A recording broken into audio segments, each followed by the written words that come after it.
నా ప్రియమైన కరీంనగర్ ప్రజలారా, మనం ప్రేమించే మా నగరం కరీంనగర్లో కొంతమంది ఖాళీ మాటలు, అర్థంలేని ఉపన్యాసాలు చెబుతారు.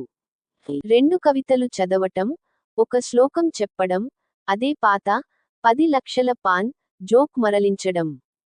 కానీ వాస్తవానికి గులు అహ్మద్ గ్యాంగ్ చేతిలో మన ప్రజలను వదిలేయడం, ఈ ఆట ఇక నడవదు. కరీంనగర్ యువత మేల్కొంది. ఇకపై మేము క్రిమినల్స్, అవినీతి, అక్రమాలు తట్టుకోం. మమ్మల్ని ఎవ్వరూ మోసగించలేరు. హుదా మాఫియా, అభ్యాసం పేరుతో నియమాలను తుంగలో తొక్కుతోంది. బలంతో ప్రజలను పాలించాలని చూస్తోంది. కానీ ఇప్పుడు అంతా మారింది. ఇకపై ఎవరూ చట్టానికి అతీతం కాదు. ఎవరూ న్యాయానికి పైచేయి కాదు. కరీంనగర్ ప్రజలు నిద్రలేచి నిలబడ్డారు.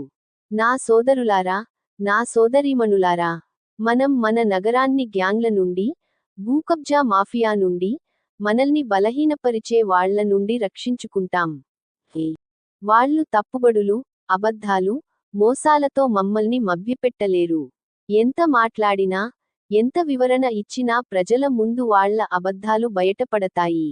మనం మన కళ్లతో చూసాం, ఎలా వీళ్ళు మన వీధుల నుండి మొత్తం నగరం వరకు విధ్వంసం చేశారో.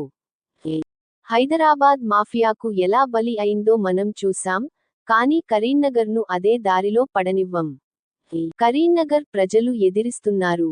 మన నగరాన్ని ఈ మాఫియా గుంపుల నుండి వెనక్కి తెచ్చుకుంటాం.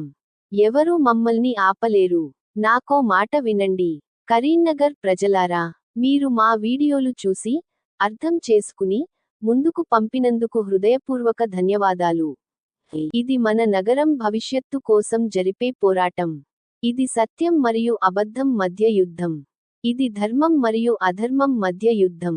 మరచిపోకండి, సత్యం ఎప్పుడూ గెలుస్తుంది.